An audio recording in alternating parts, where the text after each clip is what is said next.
Chapter 34. While Nebuchadnezzar, king of Babylon, and all his army, and all the kingdoms and peoples in the empire he ruled were fighting against Jerusalem and all its surrounding towns, this word came to Jeremiah from the Lord. This is what the Lord, the God of Israel, says.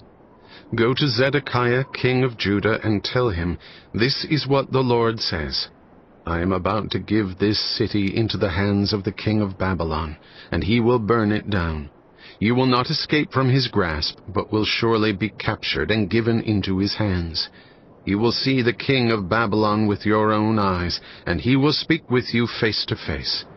And you will go to Babylon.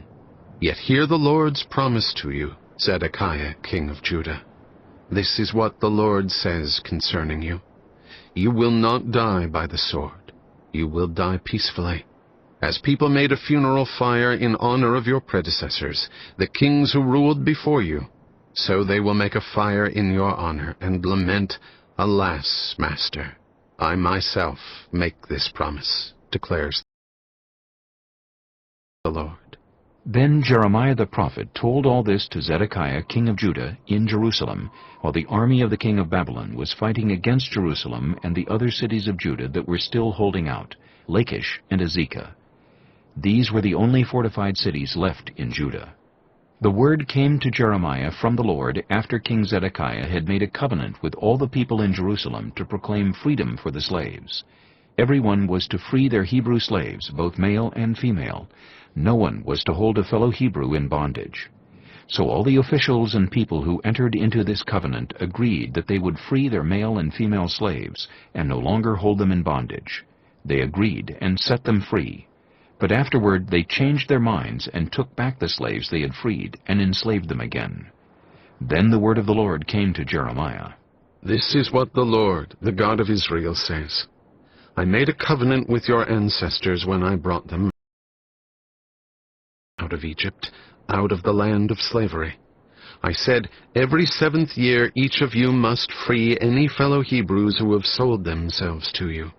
After they have served you 6 years, you must let them go free. Your ancestors, however, did not listen to me or pay attention to me. Recently you repented and did what is right in my sight. Each of you proclaimed freedom to your own people. You even made a covenant before me in the house that bears my name. But now you have turned around and profaned my name. Each of you has taken back the male and female slaves you had set free to go where they wished. You have forced them to become your slaves again. Therefore this is what the Lord says.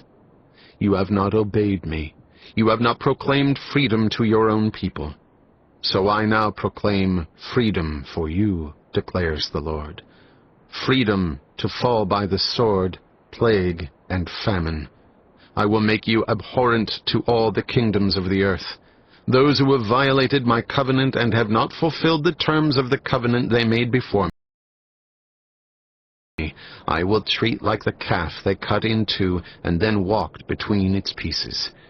The leaders of Judah and Jerusalem, the court officials, the priests, and all the people of the land who walked between the pieces of the calf, I will deliver into the hands of their enemies who want to kill them. Their dead bodies will become food for the birds and the wild animals. I will deliver Zedekiah, king of Judah, and his officials into the hands of their enemies who want to kill them, to the army of the king of Babylon, which is withdrawn from you. I am going to give the order, declares the Lord, and I will bring them back to this city. They will fight against it, take it, and burn it down. And I will lay waste the towns of Judah, so no one can live